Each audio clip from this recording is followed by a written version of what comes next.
చేయలేడా? ప్రభు చేయగలడు, కానీ ఇక్కడ అవసరం లేదు. ఇక్కడ అవసరం లేదు, అక్కడ అవసరం. సందర్భంలో అక్కడ అవసరం. కాబట్టి అవసరమైనటువంటి చోట ఎక్కడ ఏం చేయాలనేటువంటి దాని ప్రకారం ప్రభు వారు చేస్తారు. రెండో విషయం ఏమి నేర్చుకున్నాం చెప్పండి? పోయిన వారం ఏమి నేర్చుకున్నాం? గోధుమలు జల్లెడ. ఆ విషయాన్ని మనం పోయిన వారం నేర్చుకున్నాం. గోధుమలు జల్లెడ అనేటువంటి విషయంలో శరీరధారిగా వచ్చినటువంటి ప్రభువునే అపవాది శోధించాడు. అలాంటి అపవాది నిన్ను నన్ను శోధించకుండా ఉంటాడంటే మనల్ని కూడా తప్పకుండా శోధిస్తాడు. అపవాది ఏం చేస్తాడు? శోధిస్తాడు. ఏదో ఒక చిన్న గలిబిలి పుట్టిస్తే చాలు మన యొక్క విశ్వాసం అంతటిని మనం దిగజార్చుకోవటానికి. మరలా ఆ విశ్వాసాన్ని మనం కొనసాగించాలంటే దానికి చాలా సమయం పడుతుంది. కాబట్టి అపవాది మనల్ని మాత్రం ఎందుకు విడిచిపెడతాడు? ఎలాగైనా మనల్ని కూడా దేవుడి నుంచి దూరం చేయాలనేటువంటిది వాడి యొక్క తాపత్రయం.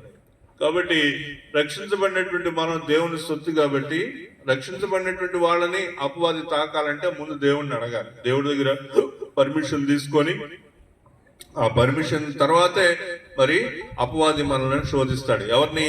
రక్షించబడినటువంటి వాళ్ళనైతే. రక్షించబడినటువంటి వాళ్ళైతే అపవాది ఇంకా ప్రభువుని అడగాల్సిన అవసరమే లేదు. డైరెక్ట్ గా వాళ్ళని ఎలాగైనా కానీ ఏమైనా కానీ చేయగలుగుతాడు. ఎందుకంటే మనం క్రీస్తు ప్రభు వారి యొక్క రక్తం ద్వారా కడుగుబడినటువంటి వారం కాబట్టి మన మీద అపవాదికి ఆధిపత్యం చేయడానికి అవకాశం లేదు. ఆధిపత్యం చేయాలి అంటే అపవాది ఏం చేయాలంటే ప్రభుని అడగాలి. యోబుని నువ్వు ఇది చేస్తున్నావు కదా, యోబు గురించి బాగా నిందారహితుడని నువ్వు అనుకుంటున్నావు కదా, ఊరికనే అట్ట అనుకుంటున్నావా? నువ్వు ఇంతగా ఆశీర్వదించావు కాబట్టి ఉంటున్నాడు అని చెప్పాడు.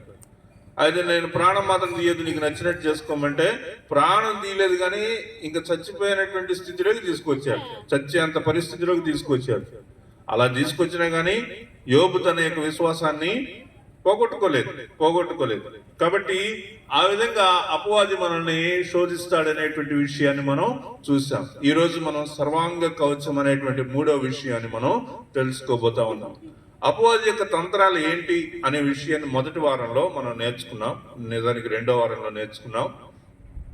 ఆ తర్వాత వారంలో మనం ఏం నేర్చుకున్నామంటే ఆ అపవాది ఏం చేస్తాడు అనే విషయాన్ని మనం నేర్చుకున్నాం. మొదట అపవాది తంత్రాలు ఏంటో మనం నేర్చుకున్నాం.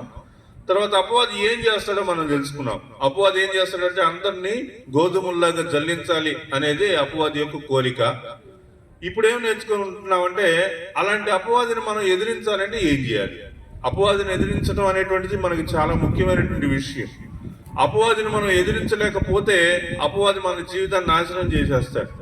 కాబట్టి అపవాదిని మనం ఏం చేయాలంటే ఎదిరించాలి, అంతే. చెదలు అనేది ఉంది కదా, చెదలు అనేటువంటిది ఏం చేస్తుంది? చెదలు ఏం చేస్తుంది? చెదలు పని ఏంటి? చెదలు పని తినేసేయటం అంతే. అది చక్కగా వచ్చు లేకపోతే ఇంక ఏదైనా అది తినగలిగింది ఏదైనా కానీ అదేం చేస్తుందంటే తినటమే దాని యొక్క పని. నేను ఇప్పుడు ఆ చెదలు అనేటువంటి దాన్ని మంచిదనాలా చెడ్డదనాలా? నాకు నష్టం కలిగించింది కాబట్టి నేను చెడ్డదంట, కిరసనాయలు పోస్తా, మంట పెడతా, ఎట్టైనా దాన్ని చంపేసి దాన్ని మొత్తాన్ని నాశనం చేసే పని నేను చేస్తా. ఎందుకని? దానివల్ల నాకు నష్టం అనేది కలుగుతుంది కాబట్టి ఇక్కడ కూడా అపవాది చేసే మంచి పని ఏంది అంటే అపవాది మనకు అపాయమే చేస్తాడు కానీ మనకు మేలు అనేటువంటిది చెయ్యడు. ఆ విషయాన్ని మనం నేర్చుకున్నాం. కాబట్టి ఈ రోజు సర్వాంగ కవచం అనేటువంటి విషయాన్ని మనం నేర్చుకుంటున్నాం. చిన్న ప్రార్థన చేసుకుందాం. ప్రేమ కలిగిన తండ్రి, కృప కలిగిన దేవా, నమ్మకమైన ప్రభువా యేసయ్య, నాయనా నీ యొక్క మహా గొప్ప కృప, నీ యొక్క వాక్యాన్ని గురించి, రక్షణ గురించి, మారు మనసు గురించి మేము నేర్చుకునే కార్యాలు ఏంటి, అపవాది చేసే పనులు ఏంటో కూడా మేము తెలుసుకున్నప్పుడు ఇంకొద్దిగా ఎక్కువగా అపవాది చేసే పనులు ఎలా ఉంటాయి అనేటువంటిది మేము అర్థం చేసుకోవటానికి ఒక వీలు అనేటువంటిది మా వాతావరణాన్ని మీ అదుపులో ఉంచుకోండి, కరెంటును మీ అదుపులో ఉంచుకోండి, ఎలాంటి డిస్టర్బెన్సెస్ లేకుండా సహాయం దయచేయండి. మేము శ్రద్ధగా వాక్యాన్ని విని నేర్చుకోవడానికి కృప చూపండి. పరిశుద్ధాత్మ శక్తి సహాయతను మీరు మాకు అందించమని కోరుతూ ఉన్నాం. లేనప్పుడు దయచేయమంటూ వేలాదిగా స్తోత్రాలు చెల్లిస్తూ యేసు నామమున పేరిట ప్రార్థిస్తున్నాను తండ్రి. ఆమేన్, ఆమేన్, ఆమేన్. ప్రియులారా, ఒక విషయం చెప్పాలని అనుకుంటున్నాను. అదేంటంటే మనకి టీవీలో అది సినిమా కానీ సీరియల్ కానీ సిగ్నల్ క్లియర్గా రావాలంటే ఏం చేయాలంటే ఈ డిష్ టీవీ గురించి చెప్తున్నా. డిష్ టీవీ నెట్వర్క్ ఎట్ట పని చేస్తుందంటే ప్రతి ఇంటి మీద ఆ డిష్ టీవీ పెట్టుకున్న వాళ్ళకి ఇంటి మీద ఒక కప్పు ఉంటుంది. ఏముంటుంది? ఒక కప్పు లాంటిది ఉంటుంది. ఆ కప్పును ఏం చేస్తారంటే వాళ్ళు ఆ సిగ్నల్ వచ్చేటువంటి వైపు దాన్ని తిప్పుతారు కదా. మీరు గమనించవచ్చు, ఏ ఇంటి వైపు మీరు చూసినా ఆ సిగ్నల్ ఇచ్చేటువంటి అన్ని కూడా ఒకే వైపు ఉంటాయి. అర్థమైందా? అక్కడ చూడండి, అక్కడ అది ఈ వైపు ఉంది కదా, ఇంకెక్కడన్నా వేరే ఇంటి మీద చూడండి అదే డైరెక్షన్ లో ఉంటుంది కానీ వేరే డైరెక్షన్ లో ఉండవు. అర్థమైందా? ఎందుకని ఆ డైరెక్షన్ లోనే ఉండాలి?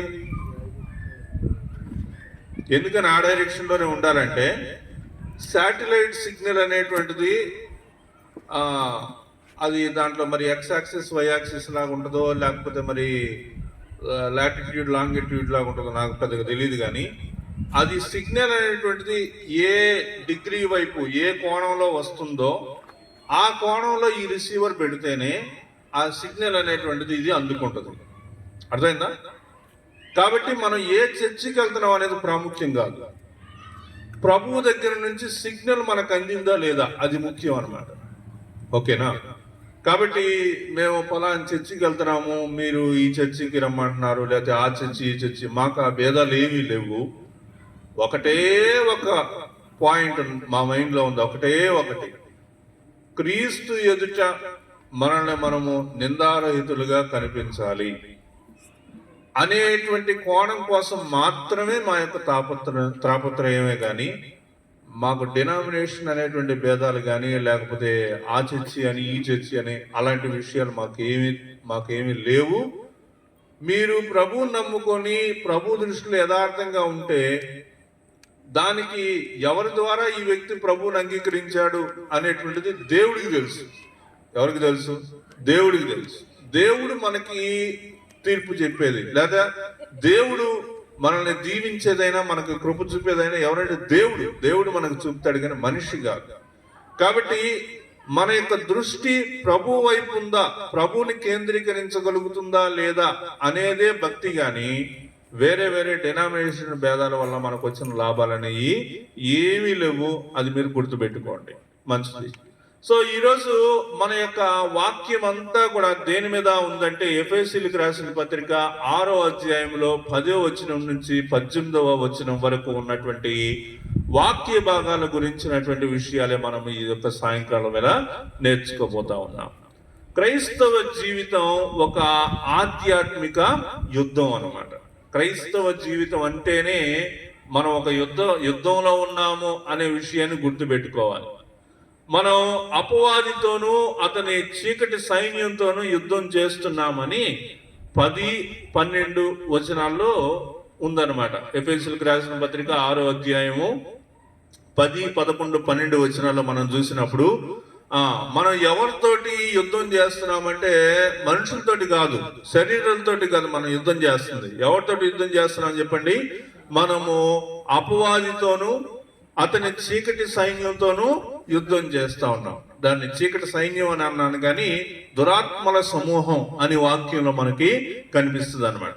కాబట్టి ఇక్కడ మనం క్రైస్తవ జీవితం అనేటువంటిది ఏంటి, అసలు క్రైస్తవ జీవితం అనేటువంటిది ఏం తెలియజేస్తుంది అనేది మనం చూస్తే అదొక ఆధ్యాత్మికమైనటువంటి యుద్ధం అన్నమాట. నేను యేసుక్రీస్తుని సొంత రక్షకుడిగా అంగీకరించి మారు మనసు పొంది బాప్తిసం పొందాను అంటే దాని అర్థం ఏందో చెప్పనా? నేను యుద్ధంలోకి పోతున్నానని అర్థం అన్నమాట. పైకి మనం ఏమనుకుంటున్నాం? ప్రభువారు నన్ను ఫలానా 10th పాస్ చేస్తే ప్రభువుని నమ్ముకుంటాను, ఇంటర్ పాస్ చేస్తే ప్రభువుని నమ్ముకుంటాను, డిగ్రీ పాస్ చేస్తే ఫలానా రోగం నుంచి బయటకు తీసుకొస్తే, ఉద్యోగం ఇస్తే, పెళ్లి చేస్తే, ఇలాంటివన్నీ చెప్పి మనం ఏం చేస్తున్నామంటే యేసు ప్రభువుని నమ్ముకోవటం కోసం ఈ యాంగిల్స్ ఈ పాయింట్లో నుంచి మనం వెళ్తున్నాం. కానీ వాక్య ప్రకారంగా మనం చూస్తే మనం ఎక్కడికి పోతున్నామంటే యుద్ధంలోకి పోతున్నాం అని అర్థం అన్నమాట. క్రైస్తవ జీవితం అనేటువంటిది ఒక ఆధ్యాత్మికమైనటువంటి యుద్ధం అనేటువంటిది మనం గుర్తుపెట్టుకోవాలి. ఈ యొక్క యుద్ధం అనేటువంటిది ఎలా జరుగుతుంది, దాంట్లో ఏమేమి ప్లేయర్స్ ఉంటారో లేకపోతే దాంట్లో ఏం జరగబోతుంది అనే విషయాలు మనము చూద్దాం.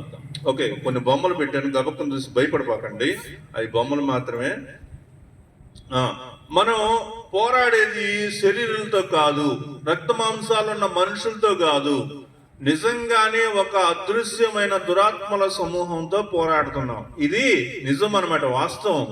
ఇది మనకి కొన్నిసార్లు మింగుడు పడకపోయినా కానీ ఒప్పుకోక తప్పనటువంటి విషయం. మనం ఎవరితో పోరాడుతున్నామండి?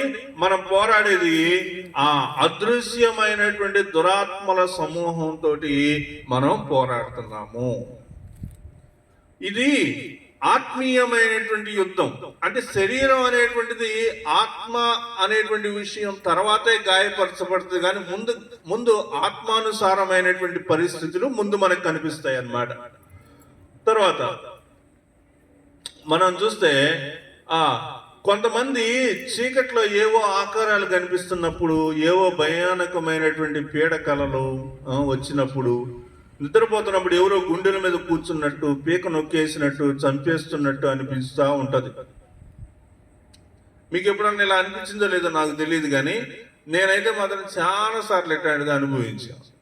నేను మా ఇంటికాడ పడుకున్నప్పుడు అయితే ఎన్ని దెయ్యాలు, ఎన్ని భూతాల మీదకి వచ్చి తొక్కటం, గొంతు బెసకటం, అసలు ఆ నోట్లో నుంచి మాట రాకుండా చేయటం, ఇలా చేసినప్పుడల్లా నేను యేసు రక్తమే చేయమని చెప్తే వెంటనే అవన్నీ పోతాయి, అవన్నీ ఏముండవు. ఆ మాట నేను చెప్పకుండా అపవాది ఏం చేస్తాడంటే నా పీక నొక్కి కూర్చుంటాడు ముందు, ఆ మాట బయటికి రాకుండా చేస్తాడు అనమాట. నేనేం చేస్తున్నాను? అతి కష్టం మీద ఆ మాట చెప్తున్నా. అతి కష్టం మీద యేసు రక్తమే చేయమని ఒక్కసారి చెప్తే ఆ దెయ్యాలు, పీడలు, పిశాచులు మొత్తం పోతాయి అన్నమాట, ఏముండవు. ఇంకా నేను చాలా దెయ్యాలని నేను ఎన్కౌంటర్ చేశాను. అంటే ఎలాగంటే కొన్ని చెప్తాను చూడండి. మా ఇంటి అవతల, చర్చి అవతల ఈ గయ్యలు ఉండే, ఇంతకుముందు రైల్వే లైన్లు ఉండేవి కదా, అటువైపు అన్నమాట. అక్కడ నేను ఒకరోజు రాత్రి కల్లో ఏమొచ్చిందంటే ఒక ఆమె కనిపించింది. ఆమెకు 45-50 ఉంటే వయసు. ఆమె ఎర్ర చీర కట్టుకొని ఉంది, అది పట్టు చీర లాంటిది కట్టుకొని ఉంది అన్నమాట. మొహం మీద ఇంత పెద్ద ఎడలపాటి ఎర్రగా ఒక బొట్టు లాంటిది పెట్టుకొని ఉంది. ఆమె నా దగ్గరికి వచ్చి వెళ్దాంరా అంటుంది. ఏమంటుంది? వెళ్దాంరా అంటుంది. సరే నేను యాడికి పోవాలి అన్న. అడిపోదాంరా అంటుంది. ఇటు చర్చి దగ్గర నుంచి అటువైపు ఆ సమాధుల తోటల నుంచి అటు కొండ వైపు అటు అనమాట, అటు పోదాం పదా అంటాను. సరే నేను పోయా, కొద్ది దూరం పోయా, మెలకు వచ్చింది. మళ్ళీ రెండో రోజు సేమ్ కళ మళ్ళీ ఆమె వెళ్దాం రా అంటుంది. మళ్ళీ కొద్ది దూరం పోయి మళ్ళీ మెలకు వచ్చింది. మూడో రోజు మార్నింగ్ ఏమనుకున్నానంటే, ప్రభువా గత 2 రోజుల నుంచి నా దగ్గరికి ఒక ఆమె వచ్చి పోదాంరా అంటుంది. ఆమె ఎవరో నాకు తెలీదు, దయ్యం అనుకుంటా బహుశా. ఈ రాత్రి ఆమె మళ్ళీ వస్తే ఆమె వెళ్దాంరా అనగానే యేసు రక్తమే చేయమంటాను ప్రభువా, అప్పుడు ఏం జరిగిందో చూద్దాం. ఆ రాత్రి రాలా.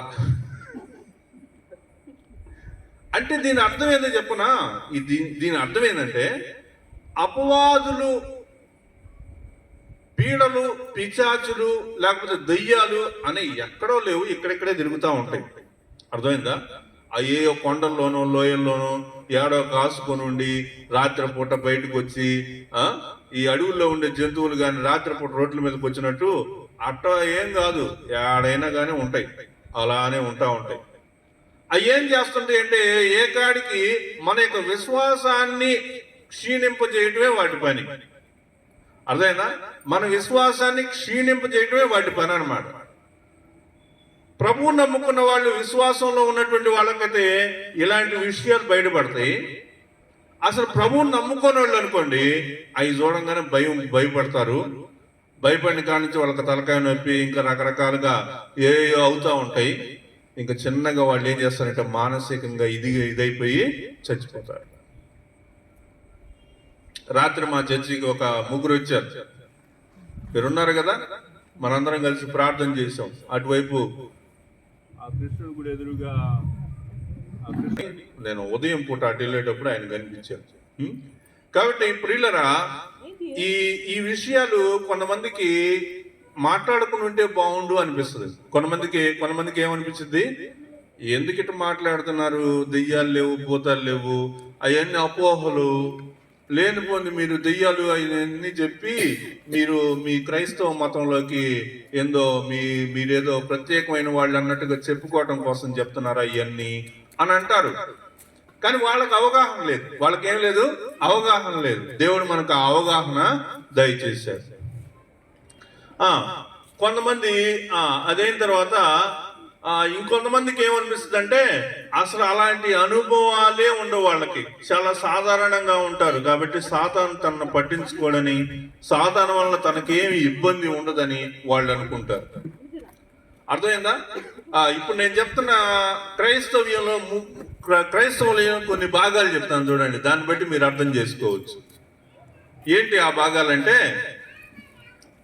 పెంతుకొస్తు వాళ్ళు, హోసన్న వాళ్ళు, ఇండిపెండెంట్లు, సిలోన్ బ్రదరన్ వాళ్ళు,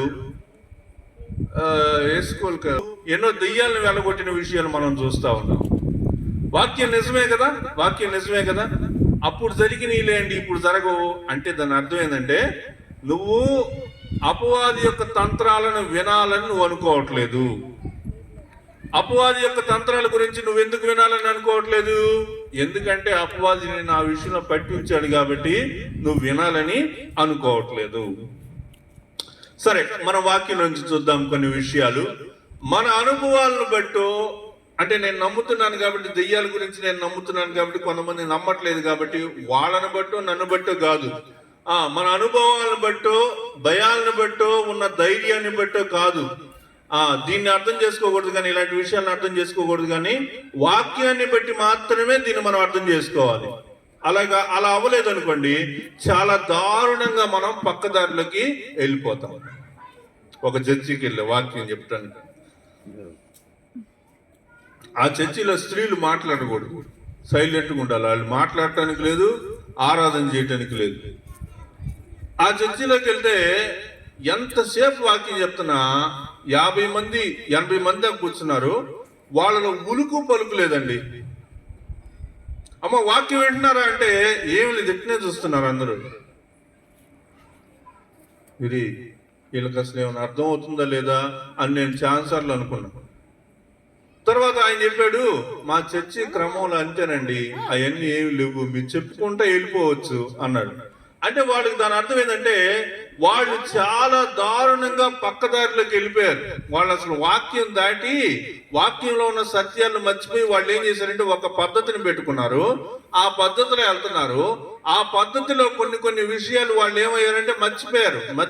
వాళ్ళు దాని గురించి మాట్లాడరు, దాని గురించి డిస్కషన్ కూడా చేసుకోరు. దెయ్యాలు పోతారంటే బాబా దెయ్యాలు లేవు, పోతారు లేవు, నువ్వు వెళ్ళి ప్రార్థన చేసుకో, లేకపోతే నీకు హాస్పిటల్కి వెళ్ళి నీకు మనసు కొద్దిగా బాగాలేదు అని ఎట్టంటారే కానీ అపవాది యొక్క తంత్రాలు ఏంటి, ఒక క్రైస్తవుడిగా నేను నేర్చుకోవాల్సిన విషయాలు ఏంటి, అవన్నీ పెద్ద పట్టించుకోరు అన్నమాట. జాగ్రత్తగా ఉండండి ఆ విషయాల గురించి. కొందరు అతి విపరీతమైనటువంటి ధోరణిలో క్రైస్తవ భూత వైద్యులుగా తయారయ్యారు. ఇంకా పాస్టర్ అంటే దెయ్యాలను వదలగొట్టే పాస్టర్ అనే పేరు పడిపోయింది ఆయన. ఎందుకని? ఆయన సేవలో ఏం చూస్తారు ప్రజలు? ఒకటే ఒకటి చూస్తారు, దెయ్యాలను వదలగొట్టే పాస్టరు. ఆయనకి ఇంకా రక్షణ కానీ లేదా మారు మనసు కానీ ఇంకా ఆ చర్చిలో అవన్నీ ఏముండవు. దెయ్యాలు పెట్టిన వాళ్ళందరూ అక్కడ ఉంటారనమాట. దెయ్యం పట్టిందా, అదిగో ఆ చర్చికి పోతే అక్కడ దెయ్యాలు వదలగొడతారు. కాబట్టి ఆ చర్చికి ఏం పేరు, లేదా ఆ పాస్టర్ గారికి ఏం పేరు అంటే అక్కడ రక్షణ మారు మనసు అనేవి తక్కువ, అవి ఏం పెద్దగా ఉండవు. అవి కేవలం అక్కడ ఏముంటుంది చెప్పండి, క్రైస్తవ భూత వైద్యులు లాంటి పరిస్థితి మనకు అక్కడ కనిపిస్తుంది. రాత్రి మా చర్చికి వచ్చిన ఒక అమ్మాయికి దెయ్యం పట్టిందని వాళ్ళు తీసుకొస్తే మేమందరం ప్రార్థన చేసాం. ఇదే గనక అమ్మాయిని ఈ దయ్యాలు పాస్టర్ దగ్గరికి తీసుకెళ్లారనుకోండి, ఆయన ఏం చేస్తాడంటే ముందు గుద్దుతాడు, గట్టి గుద్ది నీ పేరేం పేరు చెప్పు అని అరుస్తాడు, గందరగోళం చేస్తాడు కదా. అంత చేయాల్సిన అవసరం లేదు. నిజానికి శ్రద్ధగా మనం ప్రార్థన చేస్తేనే అపవాది అక్కడి నుంచి వెళ్ళిపోతాడు. ఇంకా కొన్ని ఊర్లో గమనించా, ఆ పాస్టర్లు దెయ్యాలు వదలు కొట్టే టైంలో బూతులు కూడా మాట్లాడతాడు. కాబట్టి ఇంత దారుణమైనటువంటి పరిస్థితి ఏంది, ఎందుకు ఇవన్నీ మనం మాట్లాడుకోవాలి అంటే, అపవాది యొక్క తంత్రాలు కొంతమందికి తక్కువగా కొంతమందికి ఎక్కువగా కనిపిస్తున్నాయి. ఎలా చేసినా మన యొక్క విశ్వాసంలో మనం తప్పిపోకుండా ఉండాలి, అది ముఖ్యమైనటువంటి విషయం. మనం ఏం చేయాలి? విశ్వాస విషయంలో, దేవుని యొక్క వాక్యాన్ని అర్థం చేసుకునే విషయంలో తప్పిపోకుండా ఉండాలి. అపవాది ఏం చేస్తాడు? దారి తప్పేటట్టు చేస్తాడు. ఈ విషయాలు మనం జాగ్రత్తగా అర్థం చేసుకోవాలన్నమాట. వాక్యాన్ని బట్టి మాత్రమే ఈ యొక్క యుద్ధాన్ని అర్థం చేసుకోగలుగుతాము. కాబట్టి సర్వాంగ కవచము అనేటువంటిది అపవాదిని ఎదిరించటానికి, అంటే అపవాది యొక్క తంత్రాలను ఎదిరించడానికి మనం ఉపయోగించాలి. కానీ ఈ సర్వాంగ కవచం అనేటువంటిది మొత్తం దేని మీద ఆధారపడి పనిచేస్తుంది అంటే, వాక్యం మీద ఆధారపడి పనిచేస్తుంది. ఈ విషయాలు మనం గుర్తుపెట్టుకోవాలన్నమాట. తర్వాత అపవాది ఓమ్ని ప్రెజెంట్ కాదు. ఓమ్ని ప్రెజెంట్, మన దేవుడు ఓమ్ని ప్రెజెంట్. ఓమ్ని ప్రెజెంట్ అంటే ఇక్కడ ఉంటాడు, అక్కడ ఉంటాడు. నువ్వు ఎక్కడ ప్రార్థన చేస్తే అక్కడ ఆయన యొక్క మహిమ, ఆయన తేజస్సు, ఆయన యొక్క మాట ఉంటుంది. ఆయన అన్ని చోట్ల ఉన్నవాడై ఉంటాడు. కానీ అపవాది మాత్రం ఏకకాలంలో అన్ని చోట్ల ఉండలేదు. దానివల్ల కాదనమాట. ఒకేసారి అన్ని చోట్ల ఉండలేదు. కాబట్టి అపవాది ఏం చేస్తాడంటే, వాడేం చేస్తాడు? అనుచరులను పెట్టుకుంటాడు.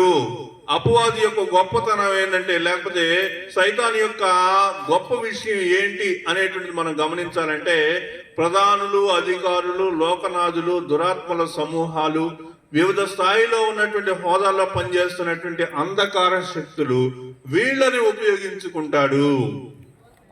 అర్థమవుతుందని నేను మీకు చెప్పేది. కాబట్టి ఇవన్నీ కూడా మనకి అంచెలంచెలుగా ఆ అపవాది ఏం చేస్తాడంటే, వాడికి సంబంధించినటువంటి మనుషులు అన్ని ప్రాంతాల్లో ఉంటారు, వాళ్ళను ఉపయోగించుకుంటారు. ఇక్కడ కూడా ఉంటారు. అర్థమైందా? అపవాది యొక్క మనుషులు అక్కడే కాదు, ఇక్కడ కూడా ఉంటారన్నమాట. కాబట్టి అపవాది ఏం చేస్తాడంటే, అపవాది తన యొక్క పనులు చేసుకోవటం కోసం, అపవాది యొక్క తంత్రాలు మన మీద చూపటం కోసం, అపవాది తన వాళ్ళని తీసుకొచ్చి వాళ్ళ చేత మాట్లాడిస్తాడు, తన వాళ్ళ ద్వారా పని చేపిస్తాడు. ఈ విషయాన్ని మనం గమనించాలి. తర్వాత చూడండి, మన మనసులు, మన దైనందిన జీవిత వ్యవహారాలే మన ఆత్మీయ యుద్ధ మైదానం. మరి యుద్ధం ఎక్కడ జరిగింది మనకి అంటే, మనకి యుద్ధం ఎక్కడ జరిగింది చెప్పండి? మన మనసు దగ్గర, తర్వాత జీవిత వ్యవహారాల దగ్గర జరుగుతుంది. అమ్మ, నేను చెప్పే విషయం అర్థమవుతుంది కదా? ఎందుకంటే ఈ సర్వాంగ కవచం అనేటువంటి విషయాన్ని మనం నేర్చుకోవడం అపవాదికి అస్సలు ఇష్టం ఉండదు. కాబట్టి అపవాది ఏం చేస్తాడంటే, ఏదో ఒక తంత్రాన్ని చెప్పెట్టి మనల్ని డైవర్ట్ చేస్తాడు, మన యొక్క మనస్సుని కేంద్రీకృతం చెయ్యకుండా చేస్తాడు. కాబట్టి మనం ఈ విషయాల్ని జాగ్రత్తగా గుర్తుపెట్టుకోవాలి. ఏంటి చెప్పండి?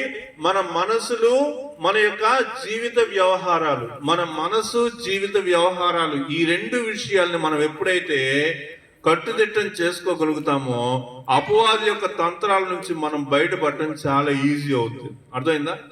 ఇక్కడ మీరు కూర్చొని ఉన్నారు, నేను కాసేపు ఈ మాట అంటే చాలు, వాళ్ళ బంధువులు ఎవరైనా ఇక్కడ ఉన్నారనుకో ఏం చేస్తారు చెప్పండి? ఇంక చాలే మా వెళ్ళిపోదారా పదపా అంటారు. కాబట్టి ఇక్కడ ఇబ్బంది ఎక్కడ దేనికి జరిగిందంటే మనసుకు జరిగింది. ఎక్కడ జరిగింది చెప్పండి? మనసుకు జరిగింది.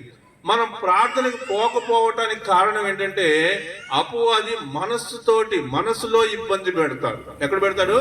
మనసులో ఇబ్బంది పెడతాడు. ఒక చిన్న గొడవ పెడతాడు. ఆ చిన్న గొడవ ఏం చేస్తుందంటే ప్రార్థనకి పోకుండా చేస్తుంది. ఒక చిన్న ఆలోచన పెడతాడు. ఆలోచన ద్వారా మనం మన యొక్క పని నుంచి బయటికి మారిపోతా ఉంటాం. కాబట్టి ఇక్కడ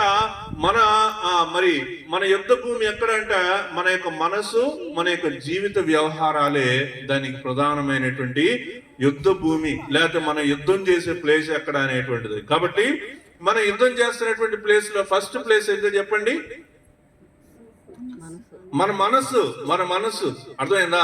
క్రైస్తవ జీవితానికి మన మనసే పెద్ద బద్ధ శత్రువు లాగా ఉంటది. ప్రతి ఒక్కరికి కూడా క్రైస్తవ జీవితంలో మన యొక్క విశ్వాసాన్ని కొనసాగించలేకపోవటానికి పెద్ద కారణం ఏంటంటే మన యొక్క మనసే. అది మనం బాగా గుర్తుపెట్టుకోవాలి.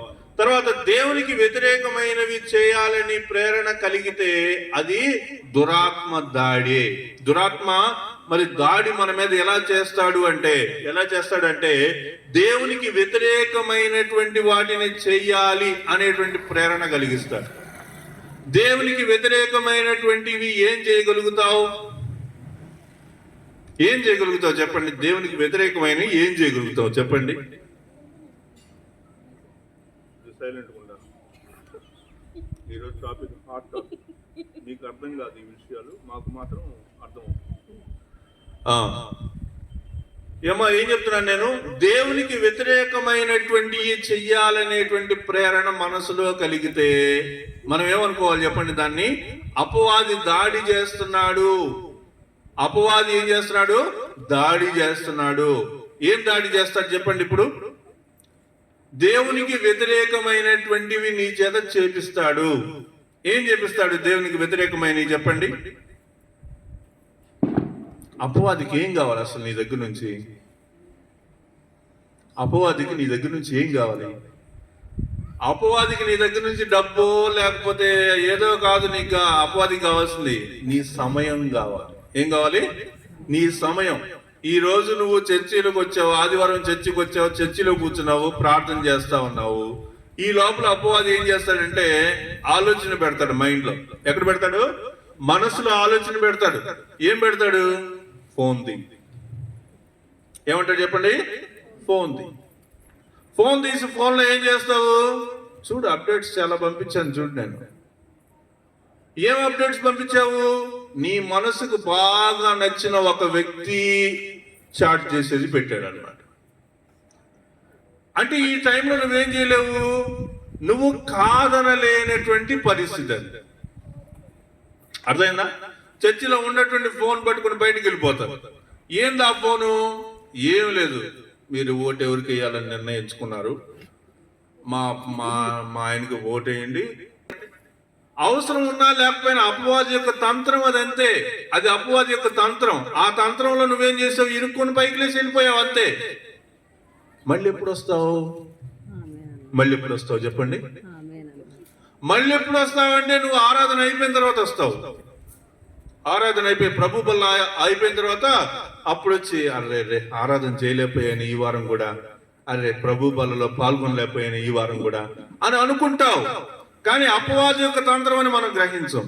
అది అపవాది నా మీద ఒక దాడి చేశాడు, ఆ దాడిలో వాడు గెలిచాడు అనేటువంటి విషయం మనకు తెలియదు, మనకు అర్థం కాదు ఇవన్నీ. కానీ మనం ఏమనుకుంటాం? అర్జెంట్ ఫోన్ వచ్చింది అందుకని పోయాను. నేను అందుకే ఈ సంవత్సరం నుంచి చర్చికి ఫోన్ తీసుకెళ్ళటం ఆపేశాను. చర్చిలోకి ఫోన్ వద్దు, ఆదివారం ఫోన్ వద్దు, తర్వాత వేరే వేరే కార్యక్రమాల కంటే అవసరం అనుకో తీసుకెళ్తాం. ఆదివారం అవసరమైనా వద్దు. ఎందుకని? కనీసం నేను ఆరాధనకైనా నా యొక్క మనసుని దేవుని వైపు నేను కాన్సన్ట్రేట్ చేయాలి. కాబట్టి అపవాది యొక్క తంత్రాలను మనం అర్థం చేసుకోవాలి. మన మనసుల్ని చెరపట్టే మోసపూరితమైనటువంటి తత్వజ్ఞానాలు, క్రీస్తుకు చోటు లేని వేదాంతాలు, అర్థం లేని సాంప్రదాయాలు మొదలైనటువంటి ఇవన్నీ కూడా అపవాదికి ఎత్తుగడలే. అపవాది చేసేటువంటి ఎత్తుగడలు. మనం కొన్నిసార్లు భక్తి విషయంలో పడినప్పుడు అపవాది ఏం చేస్తాడంటే సాంప్రదాయాలను తీసుకొస్తాడు. ఏం తీసుకొస్తాడు? సాంప్రదాయాలు తీసుకొస్తాడు. సాంప్రదాయాల దగ్గర పడిపోతావు. ఎక్కడ పడిపోతావు చెప్పండి? సాంప్రదాయాల దగ్గర పడిపోతావు కదా. కొన్ని విషయాలు ఉంటాయి. ఆ విషయాలు అటు దేవుడికి ఇటు లోకానికి రెండింటికి కూడా సరిపడేటట్టుగా ఉంటాయి. అవి మనం చేసేస్తాం అన్నమాట. ఏం చేస్తాం? కొత్త ఇల్లు కట్టుకున్నాం అనుకోండి, పాస్టర్ గారు మీరు వచ్చి ప్రార్థన చేయండి అంటారు. ప్రార్థన చేసి వెళ్ళిన తర్వాత ఏం చేస్తారు? వాళ్ళు పాలు పొంగించుకుంటారు. ఏం చేస్తారు? పాలు పొంగిస్తారు. మరి పాలు పొంగిస్తున్నావు, ఎందుకు పొంగిస్తున్నావు? పాలు పొంగించడం అది అపవాది యొక్క తంత్రం కదంటే, ఏముందండి మీరు మరీ అంత పట్టించుకుంటారు, ఏదో బంధువులు అందరం కలిసాము, ఏదో అందరూ ఇప్పుడు మా ఇంట్లో అందరు క్రైస్తవులు కాదు, కొంతమంది బయట వాళ్ళు కూడా ఉన్నారు, మరి వాళ్ళను కూడా సంతోష పెట్టాలి కదా. చాలు. నీ విశ్వాస జీవితంలో నువ్వు బయట పడిపోవటానికి నీకు అపవాదికి అదొక్క మార్గం చాలు. కాబట్టి మనం చూస్తా ఉన్నాము ద్వితీయోపదేశ కాండం 13:13 పనికి మారిన కొందరు మనుషులు నీ మధ్య లేచి మీరు ఎరగని ఇతర దేవతలను పూజించము రండని తమ పుర నివాస నీవు ఆ సంగతిని శోధించి పరీక్షించి బాగుగా విచారింపవలెను. ఏదో పాలెంలో కొత్త విషయం ఏదో జరుగుతుందంట, మనందరం వాటి వెళ్ళిపోదాం అనే ఆలోచన రాకూడదు. ఏం రావాలి? ఇంతవరకు నీకున్నటువంటి భక్తి ఏంటి, నీ విశ్వాసం ఏంటి, ప్రభు నీతో మాట్లాడిన విషయాలు ఏంటి, రక్షణ పొందినప్పుడు నువ్వు చెప్పిన సాక్ష్యం ఏంటి, ఇవన్నీ ఆలోచించుకోకుండా ఆయన ఎవరో ఒక ప్రవక్త వచ్చాడు, ఆయన దగ్గరికి వెళ్తే మనకి ఏం కావాలంటే ప్రవచిస్తాడు, ఆ ప్రవచించిన జరుగుతాయి, నేను ఆడికి పోతానని అటు వెళ్ళిపోయే వాళ్ళు చాలా మంది తయారవుతా ఉన్నారు. ప్రియులరా, మనం అలా చేయకూడదు, అది తప్పు అన్నమాట. నీ విశ్వాసం ఏంటో, నీ యొక్క భక్తి ఏంటో, దేవుడు నీతో మాట్లాడే విషయాలు ఏంటో అవన్నీ నువ్వు మర్చిపోయి వేరే వేరే విషయాల్లోనికి వెళ్ళకూడదు. అలా వెళ్ళేటువంటి పరిస్థితి వస్తే దాని గురించి చాలా జాగ్రత్తగా ఆలోచించుకోవాలి. రెండో మాట, కొలస్సీలకు రాసిన పత్రిక 2వ అధ్యాయం 8వ వచనంలో ఆయనను అనుసరింపక మనుషుల పారంపర్యాచారమును అనగా ఈ లోక సంబంధమైన మూల పాఠములను అనుసరించి మోసకరమైన నిరర్ధక తత్వ జ్ఞానము చేత మిమ్మల్ని చెరపట్టుకొని పోవు వాడెవడైనా ఉండునేమో అని జాగ్రత్తగా చూడండి. కాబట్టి ఈ జాగ్రత్తగా ఉండేటువంటి విషయంలో ఏమంటున్నాడు అంటే, అక్కడ నీ యొక్క భక్తి జీవితం, నీ క్రమ జీవితం, ప్రభుతోటి నీకున్నటువంటి సాన్నిహిత్యం అనేటువంటిది ఏ విషయము ద్వారానైనా లేదా ఎవరి ద్వారానైనా చెడిపోతుండడానికి అవకాశం ఉందా? ఉంటే ఏం చేయాలి? వాళ్ళకు దూరంగా ఉండు, వాళ్ళకు నువ్వు దూరంగా ఉండాలన్నమాట. అదే అంటున్నాడు చూడండి, ఏమంటున్నాడు?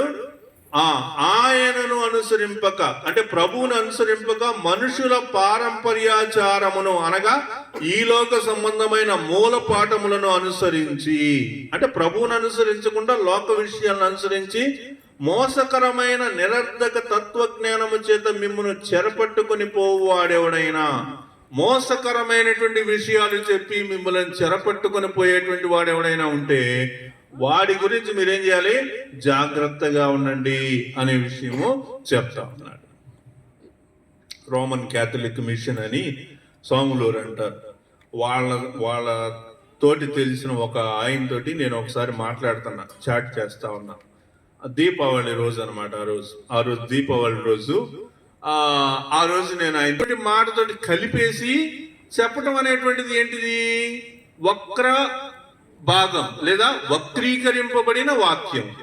ఇక్కడ మనం చూస్తా ఉన్నాం. అదేంటి చెప్పండి?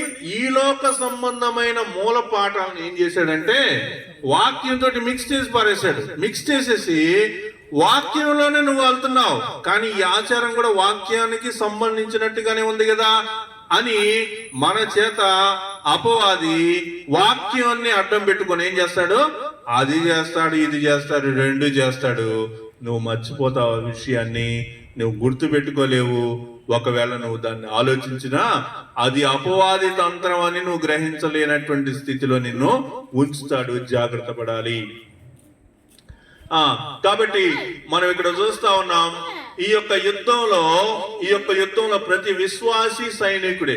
ఆ యుద్ధంలో ప్రతి విశ్వాసి కూడా సైనికుడు లాంటి వాడే అనమాట.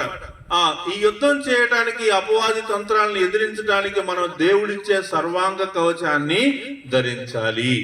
కాబట్టి ఈ యొక్క యుద్ధం ఏ యుద్ధం? క్రైస్తవ్య జీవితానికి వచ్చేటువంటి ఆత్మానుసారమైనటువంటి ఈ యొక్క యుద్ధాన్ని మనం చేయాలి అంటే మనము సర్వాంగ కవచాన్ని ధరించాలి. ఈ భౌతికమైనటువంటి ఈ సర్వాంగ కవచం, మీరు ఈ ఫోటోలో చూస్తున్నటువంటి ఈ డ్రెస్ కానీ ఇవన్నీ ఉన్నాయే, ఇవన్నీ కేవలం అపోస్తలుడైనటువంటి పౌలు సర్వాంగ కవచాన్ని అనేటువంటి విషయాన్ని చెప్పేటప్పుడు ఒక రోమీలకు సంబంధించినటువంటి సైన్యం వాళ్ళు ధరించేటువంటి ఆ యొక్క వస్తువులన్నింటినీ కూడా కలిపి ఒక మాటలో ఇలా చెప్పాడు అనమాట. ఒక అలంకారంగా దాన్ని చెప్పాడు, కానీ నిజానికి అక్కడ భౌతికంగా మనం ఇప్పుడు క్రైస్తవులు అయిన తర్వాత మనం సర్వాంగ కవచం అనగానే మనం కూడా నిజంగా మిలిటరీ వాళ్ళు లేకపోతే వాళ్ళు వేసుకున్నట్టుగా మనం వేసుకోము. కానీ మనం అలాంటి స్థితిగతులు మనం కలిగి ఉంటామని మనం గుర్తుపెట్టుకోవాలి. తర్వాత చూడండి, ఎఫెసీయులకు రాసిన పత్రిక 6వ అధ్యాయం 10 నుంచి 18 వరకు వచ్చినటువంటి వాక్యాలు మనం చూస్తా ఉన్నాం. అపోస్తలుడైనటువంటి పౌలు చెప్పినటువంటి విషయాల్లో సర్వాంగ కవచం అంటే ఏంటి అనే విషయాన్ని మనం చూద్దాం. ఫస్ట్ది ఏంటమ్మా, ఇది ఏముందాడా? సత్యం అనేటువంటి దట్టి అంటే బెల్ట్ అన్నమాట. దట్టి అంటే ఏంటి? బెల్ట్. తర్వాత ఇంకా ఏం పెట్టుకోవాలి? నీతి అనేటువంటి మైమరు అంటే పైన మరి బ్రెస్ట్ ప్లేట్ అంటారు అన్నమాట. అంటే పైన ఇనుముతోటి చేసినటువంటిది. ఎవరన్నా ఎదురుగా కాల్చినా లేకపోతే అదేంటి బాణాలు వేసినా అవి గబకను గుచ్చుకోకుండా ఇనప కవచం అన్నమాట. అది ఒక కవచం లాంటిది. తర్వాత కాళ్ళకి సిద్ధ మనసు అనేటువంటి జోళ్ళు. జోళ్ళు ఎందుకు? చెప్పులు ఎప్పుడు వేసుకుంటాం మనం? బూట్లు చెప్పులు ఎప్పుడు వేసుకుంటాం? బయటికి వెళ్ళేటప్పుడు వేసుకుంటాం. ఇంట్లో కూడా వేసుకుంటారా? ఇంట్లో వేసుకోరు కదా. కాబట్టి సిద్ధ మనసు అంటే రెడీ, నేను దేవుని యొక్క పని కోసం సిద్ధంగా ఉన్నాను అని చెప్పడం కోసం అన్నమాట చెప్పులు. తర్వాత విశ్వాసం అనేటువంటి డాలు. తర్వాత తలకి రక్షణ అనేటువంటి శిరస్త్రాణం. ఇంకా చివరిగా దేవుని వాక్యం అనేటువంటి ఆత్మ ఖడ్గం. సో వీటన్నిటినీ మనం ధరించాలి. ఇక్కడ మనం ఏం చూస్తున్నామంటే అక్కడ పౌలు చెప్పినటువంటి విషయాల్లో మనం సర్వాంగ కవచం అనేటువంటిది మనం ధరించాలి. ఆ సర్వాంగ కవచం అనేటువంటి దాంట్లో ఏమేం కనిపిస్తున్నాయి అంటే రక్షణ, నీతి, విశ్వాసము, సత్యము, సిద్ధ మనసు, దేవుని యొక్క వాక్యము అనేటువంటి విషయాలతోటి మనము ధరించుకోవాలి. మనం యుద్ధం చేయాలి అంటే, అపవాదితోటి మనం యుద్ధం చేయాలి అంటే మనము ఏమేం కలిగి ఉండాలి చెప్పండి? రక్షణ, నీతి, విశ్వాసము, సత్యము, సిద్ధ మనసు, దేవుని యొక్క వాక్యం అనేటువంటి ఈ యొక్క విషయాలు మనలో ఉంటేనే మనం అపవాదిని ఎదిరించగలం. అంతేగాని ఇంకేదో వేరే విషయాలని నేను మనసులో పెట్టుకొని అపవాదిని నేను ఎదిరించేస్తాను అనుకుంటే అది అవ్వదన్నమాట. సత్యం, నీతి, సిద్ధ మనసు, విశ్వాసం, రక్షణ, దేవుని వాక్యం, ఇవే మన సర్వాంగ కవచం. వీటిని కలిగి ఉంటేనే ఆత్మీయ పోరాటం చేయగలం. ఆత్మీయ పోరాటం చేయాలంటే ఏం కావాలమ్మా? ఈ యొక్క 6 విషయాలు మనకి కావాలి. ఈ 6 విషయాల్లో ఏది లేకపోయినా కానీ మనం అపవాదితోటి యుద్ధము చేయలేము. అపవాది యొక్క యుద్ధం, మనం చేసేటువంటి యుద్ధంలో మనం విజేతలము కాలేము. తర్వాత ఎవరైతే సత్యాన్ని పట్టుకుంటారో, నీతి కోసం తాపత్రయపడతారో, సిద్ధ మనసు ప్రదర్శిస్తారో, విశ్వాసంలో స్థిరంగా ఉంటారో, నిశ్చయతలో వర్ధిల్లుతారో, దేవుని వాక్యంలో ఎదుగుతూ ఉంటారో వారే ఈ యొక్క యుద్ధం చేయగలరు. కాబట్టి మనం అపవాదిని ఎదిరించాలి అంటే ఈ యొక్క సర్వాంగ కవచం అనేటువంటి విషయాల్లో ఈ 6 విషయాలు మనం నేర్చుకుని ఉండాలి. ఈ 6 విషయాలను మనం ప్రాక్టీస్ చేస్తూ ఉండాలి. ఈ 6 విషయాల్ని ఎప్పుడు మనం మనసులో కలిగి ఉండాలి. అపవాది ఫస్ట్ ఎక్కడ దాడి చేస్తాడు చెప్పండి? ఎక్కడ దాడి చేస్తాడు? మనసులో దాడి చేస్తాడు. మనం బాప్టిజం తీసుకోక ముందు, ప్రభువుని అంగీకరించక ముందు అపవాది దాడి చేసేటువంటి విషయాలు శారీరకంగా కూడా కనిపిస్తాయి, భౌతికంగా కూడా కనిపిస్తాయి. కానీ ప్రభువుని నమ్ముకొని బాప్టిజం తీసుకున్న మరుక్షణం నుంచి దాడి అనేటువంటిది మొదట ఎక్కడ జరుగుతుంటది? మనసులో దాడి జరుగుతూ ఉంటుంది. మనసులో ఎన్నో రకాలైన ఆలోచనలు వస్తూ ఉంటాయి, పాపపు కోరికలు గుర్తొస్తా ఉంటాయి. నీకు ప్రభువుని అంగీకరించిన తర్వాత కూడా నీకు పాపపు కోరికలు గుర్తొస్తున్నాయి అంటే దాని అర్థం ఏంటంటే అపవాది గట్టిగానే దాడి చేస్తున్నాడు అని అర్థం. అపవాది చేసేటువంటి దాడిలో నుంచి నువ్వు మరి ఎలా గెలుస్తావు? లేకపోతే గెలుస్తావా, ఓడిపోతావా, లేకపోతే ఏం చేస్తావు అనేటువంటి విషయం నీవు నమ్మినటువంటి విశ్వాసాన్ని బట్టి, నువ్వు చదివే వాక్యాన్ని బట్టి ఆధారపడి ఉంటుంది.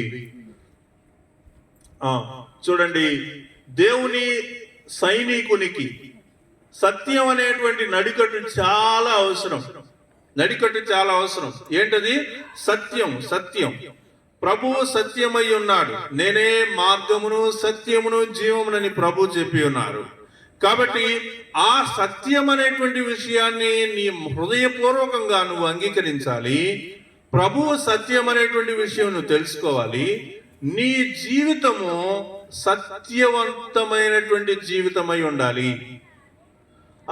ఇంకా ఏం చెప్తున్నాడు? సువార్త సత్యాన్ని గ్రహించి ఆ ప్రకారంగా నిలకడగా జీవించడం చాలా అవసరం. సత్య సువార్తను గ్రహించినటువంటి వాడు అసలు దేవుని సైనికుడిగా పరిగణింపబడడు, లేదా దేవుని సైనికుడే అవ్వడం. దేంటి? సత్యాన్ని. సత్యం అంటే ఏంటి? సత్యం అంటే ఏంటి ఇక్కడ? సువార్త సత్యాన్ని. సువార్త సత్యాన్ని ప్రభువారు చెప్పినటువంటి మాటలో మనం గమనిస్తా ఉంటే, యేసుక్రీస్తు మన కొరకు సిలువలో మరణించాడు అనేది సత్యం. దాన్ని నువ్వు అంగీకరించావా లేదా? నేను యేసు ప్రభుని నమ్ముకున్నానండి, బాప్తిసం తీసుకోలేదు అంటే సత్యాన్ని నువ్వు ఇంకా గట్టిగా నమ్మలేదని అర్థం. నువ్వు సత్యాన్ని నమ్మకుండా నువ్వు అపవాదిని ఎట్ట ఎదుర్కొంటావు? నీ వల్ల కాదు. మరి ఈ విషయం చెప్పొచ్చో లేదో తెలియదు, కానీ నేను కొద్దిగా గ్రహించినటువంటి విషయాలు చెప్తున్నా. ప్రభువుని నమ్ముకోనటువంటి వాళ్ళ మీదకి దెయ్యాలు అపవాదులు వచ్చి మీద కూర్చొని వాళ్ళని గందరగోళం చేస్తే వాళ్ళు ఏం చేస్తారు చెప్పనా? వాళ్ళు ఏం చేస్తారు? వాళ్ళంట ఆ దెయ్యాల మీద నుంచి పోవటం కోసం ఆ దెయ్యాలని బండ బూతులు తిడతారంట. వాళ్ళు ఏం చేస్తారు చెప్పండి? ఆ దయ్యాల్ని నా మీదకి వచ్చి కూర్చుంటావా అని A+B² దగ్గర నుంచి స్టార్ట్ చేసి స్క్వేర్ రూట్స్, ఇంకా ఏంటి, ఇంకా సర్డ్స్, ఇంకా లెక్కలు ఏమేమైతే ఉంటాయో, ఫార్ములాస్ ఎన్నెన్ని ఉంటాయో అన్ని ఫార్ములాస్ మొత్తం ఊదేస్తారంట. ఇంకా లెగిసి వెళ్ళిపోద్దంట ఆ దెయ్యం. అలా వెళ్ళిపోతే ఏం చేసి చెప్పండి? ఆ దెయ్యం ఏం చేస్తుంది చెప్పండి? ఇంకా బలవంతమైనటువంటి మరి 7 దెయ్యాలను తీసుకొస్తుంది. ఈసారి నీకు వచ్చిన ఎక్కాలన్నీ ఇనిపోయింది కదా, ఈసారి 7 దెయ్యాలను తీసుకొని వచ్చింది అనమాట. ఇప్పుడు నీ దగ్గర అన్ని ఎక్కాలు లేవు అనుకో, ఏం చేస్తుంది? 7 కలిసి పిసికితే ప్రాణం పోయింది. అర్థమవుతుందా నేను చెప్పిన విషయాలు? కాబట్టి ఇక్కడ నేను మీకు క్లియర్ గా చెప్పాలనుకున్న విషయం ఏంటంటే, దేవుడిచ్చేటువంటి సర్వాంగ కవచాన్ని మనం ధరించినప్పుడే అపవాదులని మనం ఎదుర్కోగలుగుతాం. ఆ సర్వాంగ కవచంలో మొదటి విషయాన్ని మనం ఏం చేస్తున్నామంటే, సువార్త అనేటువంటి సత్యాన్ని నువ్వు గ్రహించావా? సువార్త అనేటువంటి సత్యాన్ని మనం గ్రహించకుండా, సత్యము ఏమనుంది మనం ఇందాక చూసినటువంటి దాంట్లో ఏమని చూడండి, సత్యం అనేటువంటి దట్టి. సత్యం అనేటువంటి దట్టి. ఆ సత్యం అనేటువంటి దట్టిని నువ్వు ధరించకుండా నువ్వు అపవాదిని ఎదిరించలేవు. ఇంకా మైమరువు అనగా వక్ష కవచం, పైన వేసుకునేటువంటి దాన్ని ఏమంటారు అంటే షీల్డ్ లాంటిది అనమాట. పైన వేసుకునేటువంటి షీల్డ్ లాంటిది.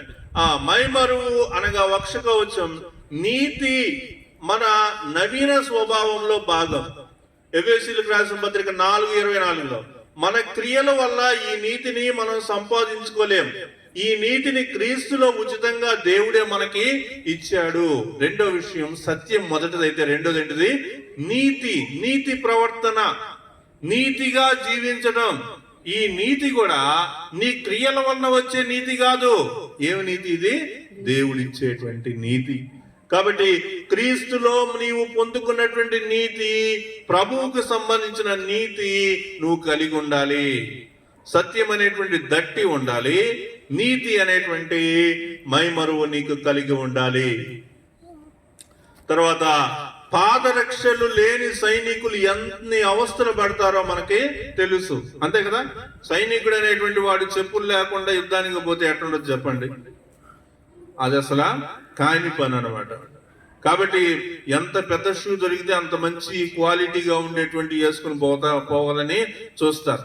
కాబట్టి సైనికుడికి చెప్పులు లేకపోతే ఎన్ని అవస్థలు పడతాడో అదేవిధంగా యుద్ధ రంగంలో ప్రతి అడుగు కీలకమే కాబట్టి పౌలు ఈ పోలికను వాడటం ద్వారా యెషయా గ్రంథం 52:7 సూచిస్తున్న విధంగా వేగంగా పరిగెత్తుకొని వచ్చేటువంటి దేవుని రక్షణ గురించి సువార్తను మోసుకొచ్చేటువంటి సైనికుడే క్రైస్తవుడు.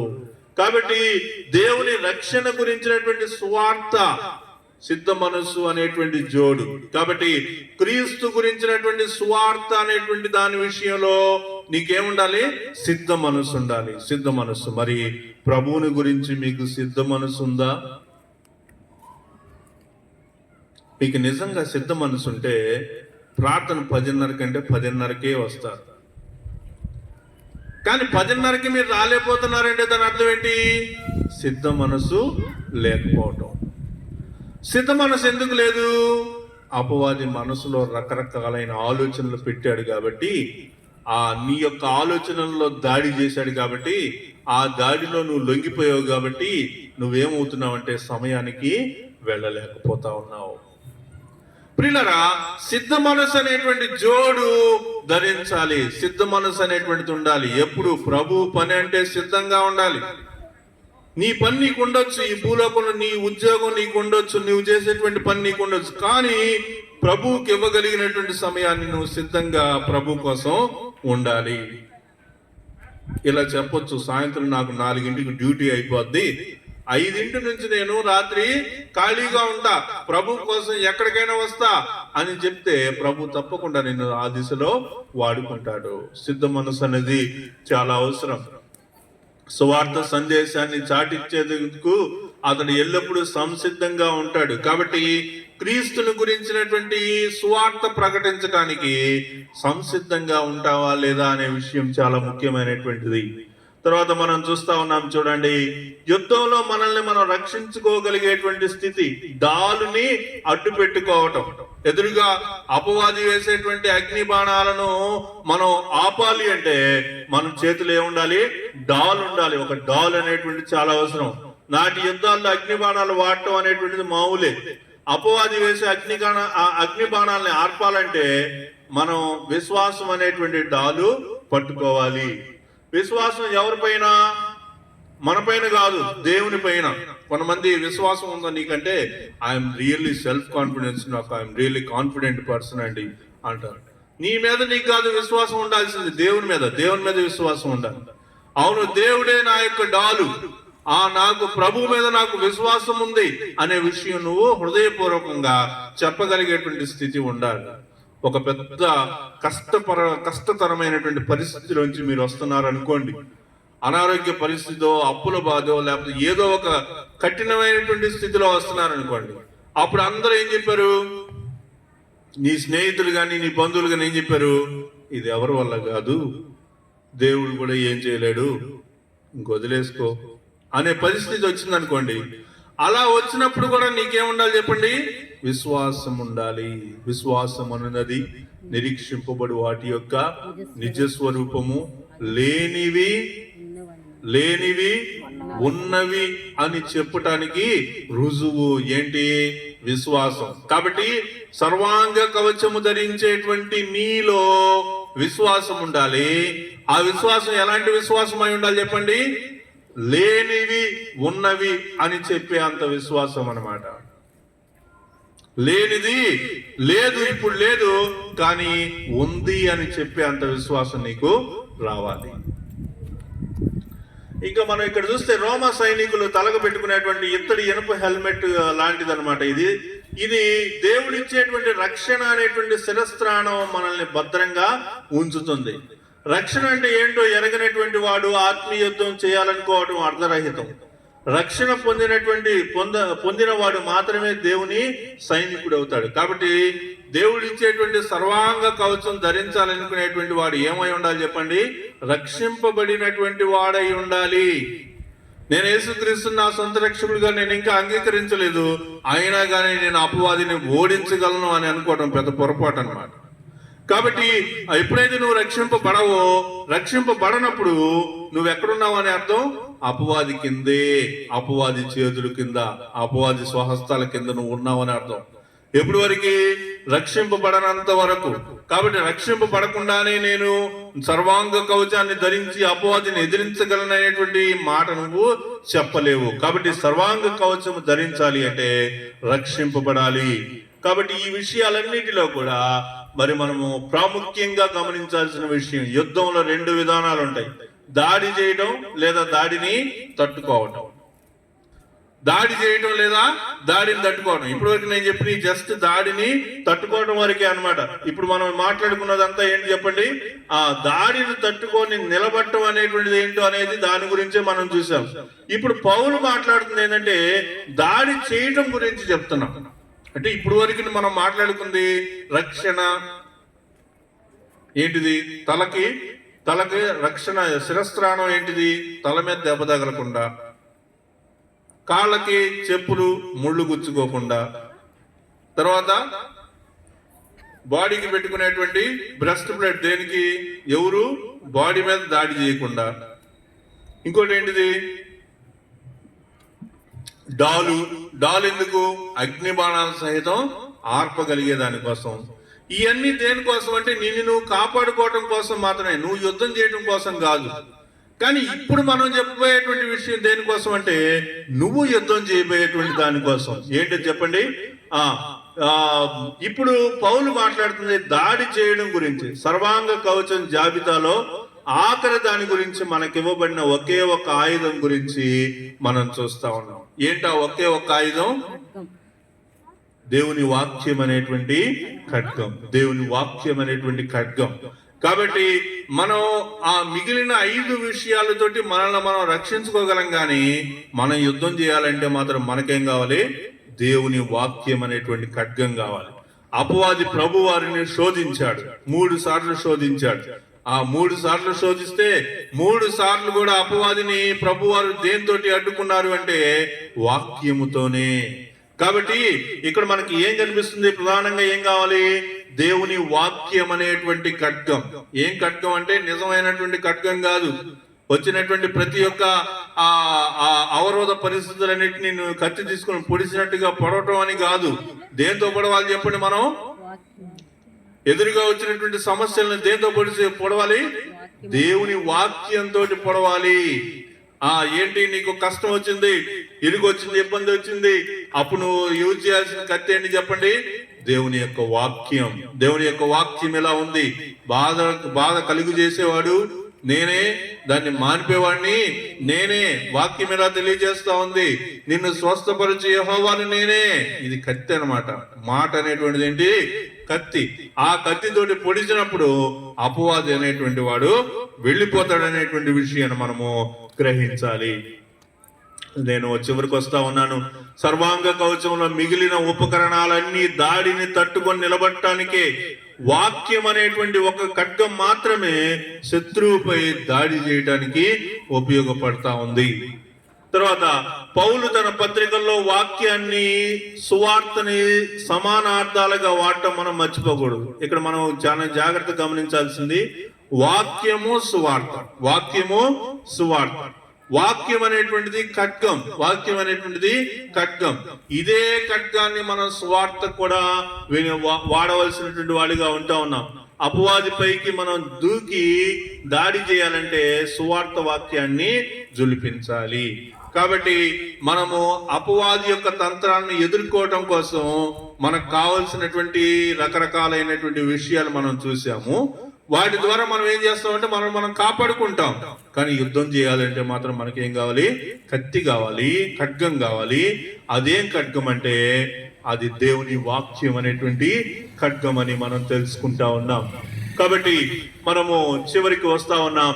దుష్టుడైనటువంటి సాతాను, దుష్ట శక్తులు నలుదిక్కులా చుట్టుముడుతున్నప్పుడు, దుష్టుడైన సాతాను, దుష్ట శక్తులు నలుదిక్కులా చుట్టుముడుతున్నప్పుడు నేటి సంఘం చేయాల్సింది ఇదే, లేకపోతే మనం చేయాల్సింది ఇదే. ఏంటి?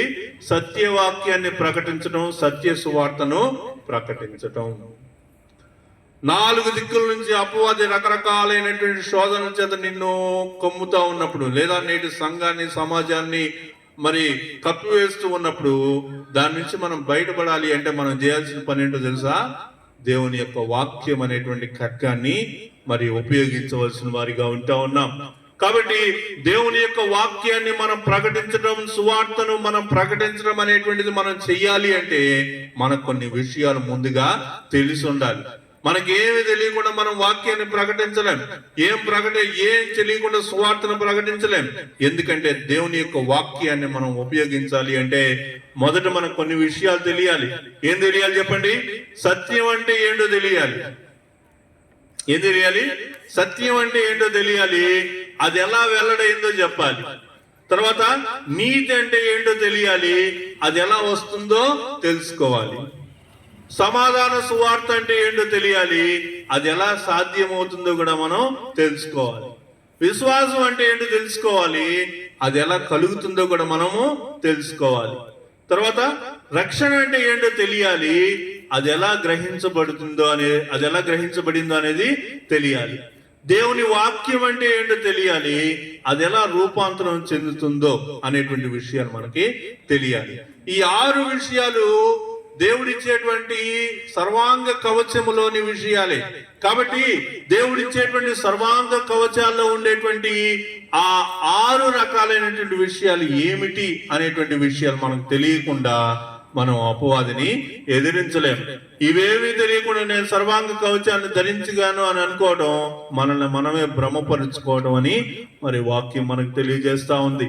కాబట్టి ఈ యొక్క యుద్ధం అనేటువంటిది దేంతో ముడిపడిందంటే సువార్తతోటి ముడిపడింది. ఇది చాలా ముఖ్యమైనటువంటి విషయం. సాధారణంగా మనం ఇలాంటి విషయాలు పెద్దగా గ్రహించం. ఏంటంటే దేవుడిచ్చేటువంటి సర్వాంగ కవచం అనేటువంటిది దేని మీద ఆధారపడి ఉందంటే సువార్తను బట్టి, దేవుని యొక్క వాక్యాన్ని బట్టి ఆధారపడి ఉంది. అర్థం కాకుండా యుద్ధాన్ని చేయటం అనేటువంటిది జరగదు. ఇంకో రకంగా చూస్తే మరొక సున్నితమైనటువంటి వివరణ ఏంటంటే the sword of the spirit which is the word of God. దేవుని వాక్యం అనే ఆత్మ ఖడ్గము. కాబట్టి ఆత్మ ఖడ్గం, ఈ యొక్క ఖడ్గం అనేటువంటిది ఏమి ఖడ్గము అంటే ఆత్మ ఖడ్గము. ఆత్మ ఖడ్గం అంటే దేవుని యొక్క వాక్యమే. ఆత్మ ఖడ్గం దేవుని యొక్క వాక్యం అంటే నీ హృదయంలో వాక్యంతో నింపబడి ఉండాలి అని అర్థం అన్నమాట. క్రీస్తు వాక్యము మీలో సమృద్ధిగా నివసింపనీయుడి అని చెప్పినట్లుగా నీ హృదయములో వాక్యము నింపబడినప్పుడు అపవాది వేసే ప్రతి ఒక్క పన్నాగానికి, ప్రతి ఒక్క ఆలోచనకి దేవుని యొక్క వాక్యంతో నువ్వు సమాధానం చెప్పేటువంటి స్థితి మనకి దేవుడిస్తాడు. ఆత్మ ఖడ్గం అంటే దేవుని యొక్క వాక్యమే. దేవుని వాక్యాన్ని ఆత్మ ఖడ్గం అని పౌలు ఎందుకు అంటున్నాడంటే పరిశుద్ధాత్ముడే వాక్యాన్ని ప్రేరేపించి రాయించాడు కాబట్టి సరిగ్గా స్పష్టంగా అర్థం చేసుకొని ఆ వాక్య ఖడ్గాన్ని వాడే సామర్థ్యం కూడా పరిశుద్ధాత్మ దేవుడే మనకి దయచేస్తాడు. మనము దేవుని వాక్యాన్ని, పరిశుద్ధాత్మని వేరు చేసి మాట్లాడకూడదు. ఈ యొక్క విషయాన్ని గమనించండి. దేవుని యొక్క వాక్యాన్ని పరిశుద్ధాత్మని వేరువేరుగా చెప్పకూడదు. కొంతమంది అది చెప్తా ఉంటారు. చెప్పకూడదు. దేవుని యొక్క వాక్యము, పరిశుద్ధాత్ముడు ఇద్దరిని కలిపితేనే ఆ శక్తిని మనం అనుభవించగలుగుతాం. వాక్యాన్ని పక్కన పెట్టి పరిశుద్ధాత్మ గురించి మాట్లాడకూడదు. అర్థమవుతుందా నేను చెప్పేది? కొంతమంది వాక్యం జోలికి పోరు, ప్రార్థన చేస్తారు. ప్రార్థన చేస్తూ ప్రార్థనలో పరిశుద్ధాత్ముడు అనే మాట మాట్లాడుతూ ఉంటారు. కానీ దేవుని యొక్క వాక్యాన్ని మాత్రం వాళ్ళు పెద్ద పట్టించుకోరు. ఇలాంటి విషయాల్లో మనం జాగ్రత్తగా ఉండాలి. సాధారణంగా ఇలాంటివన్నీ మనకు తెలియదు, పెద్దగా పట్టించుకోం కూడా మనం. అందువల్లే మనము దేవుని యొక్క ఆత్మీయ స్థితిలో మనం వెనకబడి ఉంటా ఉన్నాం. వాక్యాన్ని పక్కన పెట్టి ఈ యుద్ధం మనం చేయలేము. వాక్యాన్ని పక్కన పెడితే పరిశుద్ధాత్ముడు కూడా మనకు సహాయం చేయడు. కాబట్టి పరిశుద్ధాత్ముడు మనకు సహాయం చేయాలి అంటే దేంతో మనం యుద్ధం చేయాలి? వాక్యంతో యుద్ధం చేయాలి. ఎందుకని ఆ వాక్యం పరిశుద్ధాత్మ ద్వారా మనకి లభించింది. దాదాపు 1500 సంవత్సరాల కాలం వ్యవధిలో మీరు బైబిల్ మొదట్లో చూస్తే రాసి ఉంటాయి ఈ విషయాలన్నీ.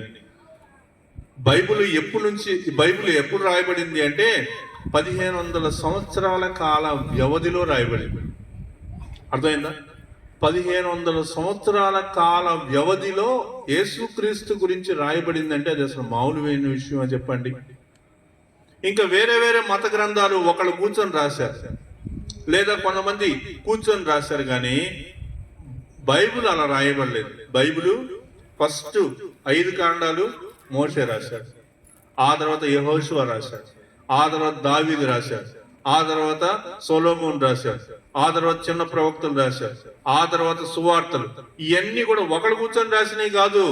దేవుడు ఆయా సమయాల్లో ఆయా వ్యక్తులకు ఆయన ఏర్పరచుకున్నటువంటి వారికి ఆయన దర్శన రీతిగా బయలుపరుస్తూ అవన్నీ కూడా ఇచ్చాడు. కాబట్టి వాక్యము ఎంత కాలం పట్టిందంటే 1500 సంవత్సరాల వ్యవధిలో మరి బైబిల్ రాయబడిందని మనం నేర్చుకుంటా ఉన్నాం. తర్వాత మనం చూస్తా ఉన్నాం, చూడండి, వాక్యాన్ని విస్మరిస్తూ పరిశుద్ధాత్మ అభిషేకంతో దురాత్మ శక్తులను పారదోలుతున్నాం అని చెప్పేటువంటి వాళ్ళు ఒట్టి మోసగాళ్ళు, కేవలం క్రైస్తవ పదజాలం నేర్చినటువంటి భూత వైద్యులని కూడా చెప్పవచ్చు అనమాట. అంటే వాళ్ళు ఏం లేదమ్మా, మీరు గుర్తుపెట్టుకోవచ్చు, పరిశుద్ధాత్ముడు పరిశుద్ధాత్ముడు పరిశుద్ధాత్ముడు అని అంటారు, కానీ వాక్యం మాత్రం చదవరు. జాగ్రత్త, దేవుని యొక్క పరిశుద్ధాత్మను, వాక్యాన్ని వేరువేరుగా మనము చెప్పకూడదు. చివరికి వస్తా ఉన్నాం, ఆత్మ వలన ప్రతి సమయమందును ప్రతి విధమైన ప్రార్థనలు విజ్ఞాపన చేయొచ్చు, ఆ విషయమై సమస్త పరిశుద్ధుల నిమిత్తము పరిపూర్ణమైన పట్టుదలతో విజ్ఞాపన చేయొచ్చు, మెలకుగా ఉండుడి. మరియు నేను దేని నిమిత్తము రాయబారిన సంఖ్యలను ఉన్నానో ఆ సువార్త మర్మమును ధైర్యముగా తెలియజేయటకు నేను నోరు తెరచినప్పుడు దాని గురించి నేను మాట్లాడవలసినట్టుగా ధైర్యంతో మాట్లాడటకే వాక్శక్తి నాకు అనుగ్రహింపబడినట్లు నా నిమిత్తము పూర్ణమైన పట్టుదలతో విజ్ఞాపన చేయొచ్చు, మెలకుగా ఉండండి. అపోస్తలుడైనటువంటి పౌలు తన కోసం ప్రార్థన చేయమని అడుగుతున్నాడు. అర్థమవుతుంది ఇక్కడ? తన కోసం ప్రార్థన చేయండి. నేను సువార్త ప్రకటించేటప్పుడు, దేవుని యొక్క వాక్యాన్ని ప్రకటించేటప్పుడు, ఆ వాక్యాన్ని సరిగా నేను ప్రవర్తించి మాట్లాడటం కొరకు నా కోసం ప్రార్థన చేయమని అడుగుతా ఉన్నాడు. కాబట్టి ఈ యొక్క విషయాన్ని గమనించండి. అపోస్తలుడైన పౌలు లాంటి వాడు ఏమంటున్నాడు? నా కోసం ప్రార్థన చేయండి అని అడుగుతా ఉన్నాడు. అపోస్తలుడైన పౌల్ని మనం మాదిరిగా పెట్టుకుంటున్నాం ఈ విషయంలో. ఎందుకంటే నాకు భయంగా ఉంది, నా కోసం ప్రార్థన చేయండి అంటారు. కొంతమంది ఏమంటున్నారు? వాళ్ళు ఏమంటున్నారు? మాకు చాలా భయంగా ఉంది పాస్టర్ గారు, కొద్దిగా మా కోసం ప్రార్థన చేయండి అంటారు. ఇంకా ఏమంటారు? నాకు బలహీనతగా ఉంది, నా కోసం ప్రార్థన చేయండి అంటారు. ఇంకా ఏమంటారు? నాకు ఏం చేయాలో అర్థం కావట్లేదు, నా కోసం ప్రార్థన చేయండి అంటారు.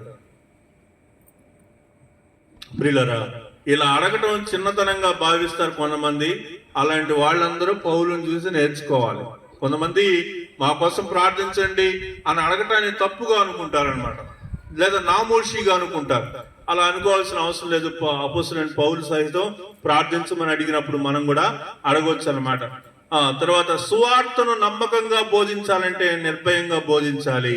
వినే ప్రజలు తన గురించి ఏమనుకుంటున్నారో, ఏం చేస్తారనేటువంటి విషయాన్ని మర్చిపోవాలి. అవి పెద్ద విషయాలు కాదు. ఇంకా చివరికి వస్తా ఉన్నాం. ఇక్కడ మనం చూడండి, ఏ సువార్తను ప్రకటించడానికి పౌలు తన జీవితాన్ని సమర్పించుకున్నాడో ఆ సువార్తను రాజీ పడకుండా నమ్మకంగా ప్రకటించాలన్నదే పౌలు యొక్క ఉద్దేశం. ఇక్కడ మనం ఒక ప్రాముఖ్యమైన విషయం ఒకటే మనం ఆలోచిస్తున్నాం. ఏంటంటే, దేవుడిచ్చేటువంటి సర్వాంగ కవచంలో 6 విషయాలు మనం చూసాము. 6 విషయాల్లో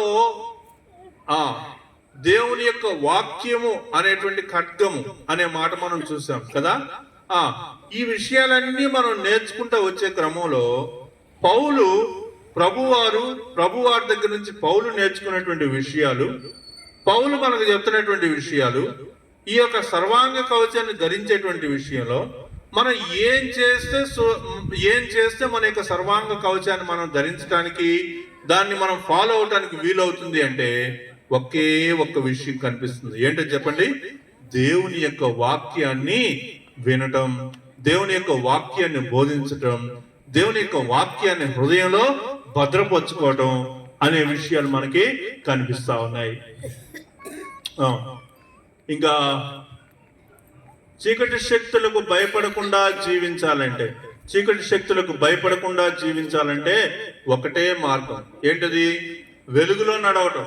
వెలుగులో నడవటం అంటే వాక్య ప్రకారంగా జీవించటమే, ఆయన ఆజ్ఞలను గైకోవటమే. సర్వాంగ కవచాన్ని ధరించటం అంటే దాన్ని అర్థం చేసుకొని అనుదిన జీవితంలో దాన్ని ఆచరించటం. ఏం ఆచరించాలి? దేవుని యొక్క వాక్యాన్ని ఆచరించటం. ఎందుకని? దేవుని యొక్క వాక్యం అంటే ఏంటిది? అది ఆత్మ ఖడ్గము. దేవుని యొక్క వాక్యము ఖడ్గము గనుక దాన్ని మనము ధరించాలి అని ఇక్కడ మనకి అంతా కూడా చెప్పబడతా ఉందన్నమాట. వివిధ ఆధ్యాత్మిక దాడుల నుంచి మనల్ని మనం కాపాడటానికి ఈ సర్వాంగ కవచాన్ని ఎలా ధరించాలి అంటే ప్రతిరోజు లేఖన సత్యాన్ని గ్రహించాలి, ప్రతిరోజు కొంత భాగానైన వాక్యాన్ని చదువుతూ ఉండాలి, లేఖనానికి విధేయులుగా జీవించాలి, అంతేకాకుండా సువార్తను పంచుకుంటూ ఉండాలి, మరింత విశ్వాసంతో క్రీస్తులో కొనసాగుతూ ఉండాలి.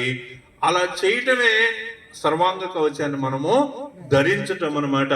మన స్వశక్తిని బట్టి ఈ పోరాటానికి ధైర్యం చేయట్లేదు, కానీ ప్రభు యొక్క మహాశక్తిని బట్టి ధైర్యం చేస్తా ఉన్నాం. కాబట్టి దేవుని యొక్క శక్తిని మనం కోరుకోవాలి,